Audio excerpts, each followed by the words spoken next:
Look at the next rad beams going off right where they're expecting these large tornadoes and severe weather. This is no coincidence whatsoever. They're doing this on purpose, and they do it often. We've been proving this time and time again. This entire area is being created almost as a force field, and I'm going to explain that all right now. Listen to this. All right, everybody, welcome back. We're going to do a quick forecast for this upcoming system that is apparently going to be affecting Texas and Louisiana pretty significantly, and we can already see it happening. And what I mean by happening is they are already manipulating this situation, and I'm going to show you exactly how they're doing it. Now, I know we have a pretty significant weather situation going on in Florida and some weird heat that went on overnight last night. I can explain that as well. But right now, I want you to focus on this big gap in between these two systems right now, the one that's coming in from the west and then the system we've just been dealing with. Take a look at this gap right in the middle of both of them. We have a counterclockwise spin effect going here, but at the same time, we have a clockwise situation going on right here. So picture this as two wheels, one spinning in the counterclockwise direction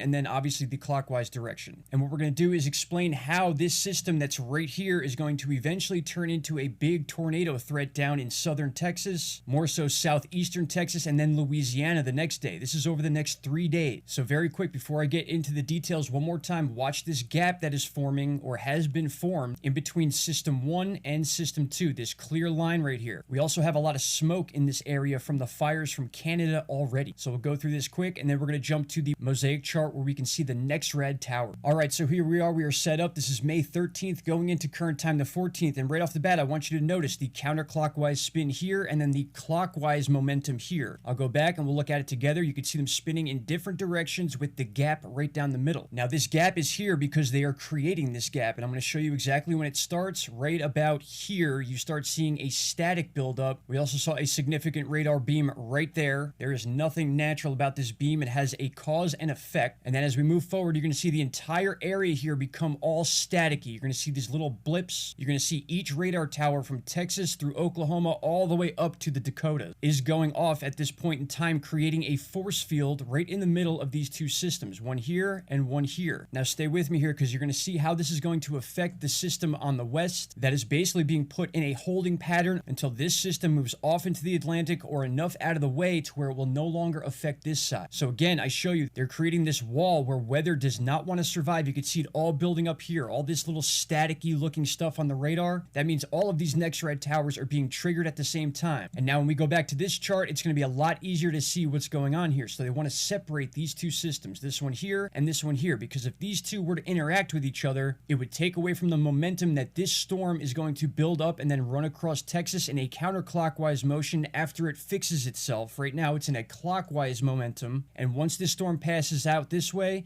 you're going to see this thing begin to spin in a counterclockwise direction, and it's going to start pulling up that moisture through Texas and Louisiana. And that is where we're going to get our severe weather on this next system that's up on deck. You can see they've already put out a risk map of this situation in the next 3 to 4 days. They're focusing on this more than they're focusing on the current weather in Florida. That should tell you something. This is going to be a significant weather event right here. As I said, eastern Texas into Louisiana. And of course, they dropped this chart as soon as I'm making this video. Watch this one closely. You can get a very good idea of all the action they're putting into the middle of the country right here. They are separating this system, counterclockwise motion, from this system, clockwise motion. So they are halting this system out here in order to separate any influence from this system. And once this is out of the way, this will begin turning counterclockwise and again pulling that moisture up through Texas and Louisiana. Look at the next rad beams going off right where they're expecting these large tornadoes and severe weather. This is no coincidence whatsoever. They're doing this on purpose, and they do it often. We've been proving this time and time again. This entire area is being created almost as a force field to prevent weather. And another thing to point out with this situation is you can actually see the weather fading away whenever it touches this part of the country, whether it's coming from the west this way or if it's backtracking from the counterclockwise spin of this system. Anything in here gets dissolved. You can see that right here as we move forward. They never touch the center of the country as both systems move. Not to mention, as I said before, we have a lot of smoke from Canada pouring down right into this gap here. And that is also a good storm preventer. That's the same situation that we see with the Sahara dust coming off the western coast of Africa and preventing hurricane. It's almost like a deterrent. So everything is set up right now for this new system that we're going to see in the next 3 to 4 days. And it's going to be a very significant situation for Texas and Louisiana, and obviously the other states in this area. Oklahoma will be involved with this, Arkansas as well, and then we'll move into Mississippi and then the southeast again. This will be a more southern situation than what we saw getting pulled through Oklahoma and through Missouri over the last week or two. Please keep your eyes fixed on this situation, because over the next day or two, you're going to start seeing them blowing this up as a very significant storm. They're going to relate it to the last 2 weeks of weather we've had, and it's going to be another blockbuster type event that they're going to advertise on all the weather channels. And then, my friends, we got to start dealing with hurricane season, because if you want to see a movie legit on TV, that's what this hurricane season is going to be, just like a movie that they plan and put out to the public. All right, my friends, I appreciate you all. I'll be digging into this situation and putting out more updates as more time goes by and we can see what these radar are actually doing to this system. But it's clear as day what's happening right now. A literal block going on down the center of the country to separate two systems to enhance the second system to the west for the near future into Texas and Louisiana.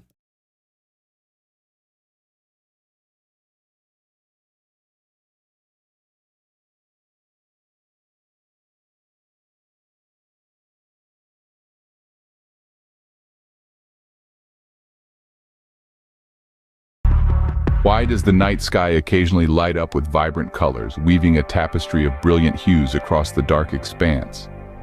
These displays, known as auroras, have captivated human imagination for centuries. But what if these celestial phenomena could be recreated on demand? Enter the scene.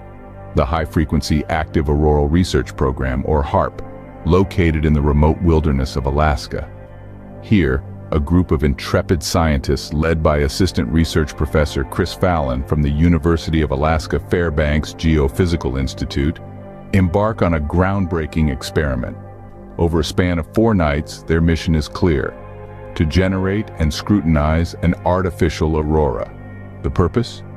To deepen our understanding of both the artificial and natural auroras, shedding light on their mysterious behaviors. Natural auroras occur when high-speed electrons, propelled by the Earth's magnetic field, collide with gases in the upper atmosphere. This collision results in a dazzling display of light, a phenomenon that has enchanted skywatchers for millennia.